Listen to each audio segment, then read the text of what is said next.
In the case of the panic buying and hoarding, the first round, it was because when the DORSCON level was raised to orange, many people didn't understand what orange meant.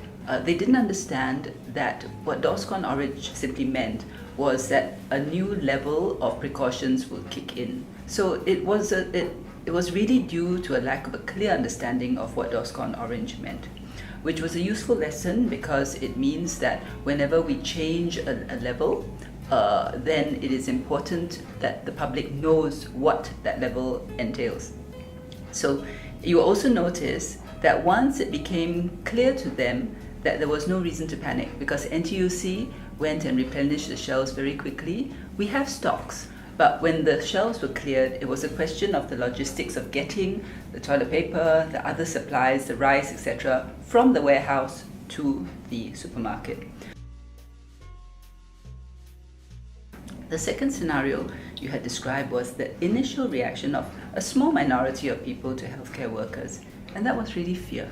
Because they know that you work in a hospital, they were afraid that, oh, you bring something and they might catch it.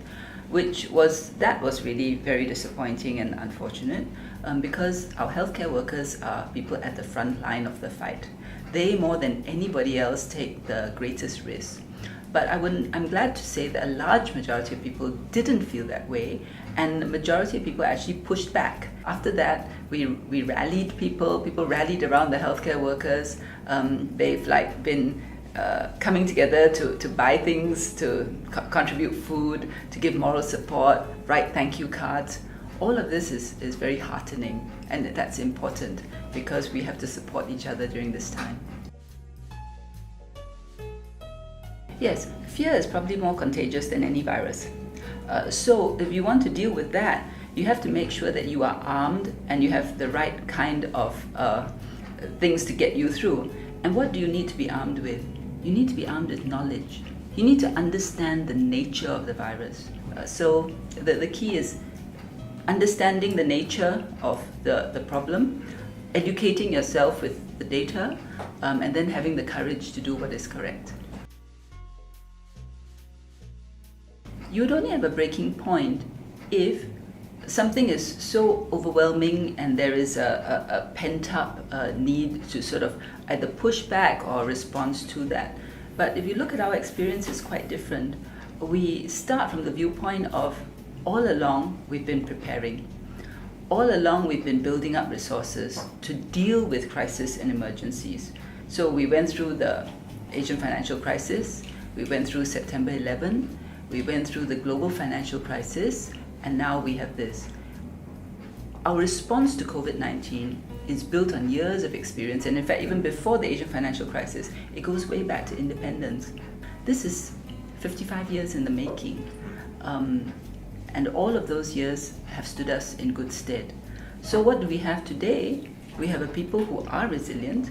We have a lot of unity. The way Singaporeans have responded in this scenario shows that if you prepare enough, if you have the right values, if you have the right strength, then you won't break.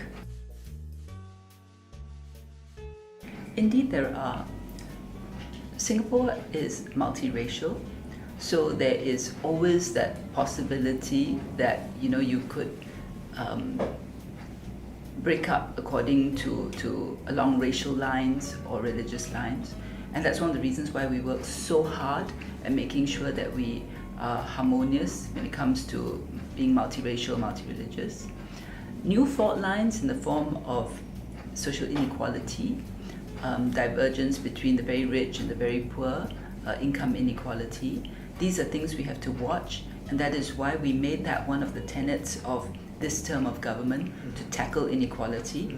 That's why we introduced the Uplift program, which I chair. That's seeing how we can help disadvantaged students level up. So there will always be fault lines. There's also a sort of how do we regard foreigners coming in, and making sure that Singaporeans are taken care of. So you'll get these fault lines in other countries as well.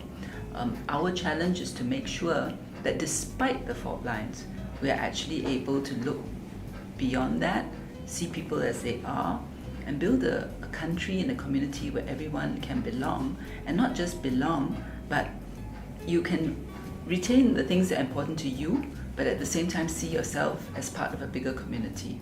That is the challenge, and that's something we have to constantly keep working at. We can always do better, and that's one of the reasons why the 4G leaders initiated SG Together.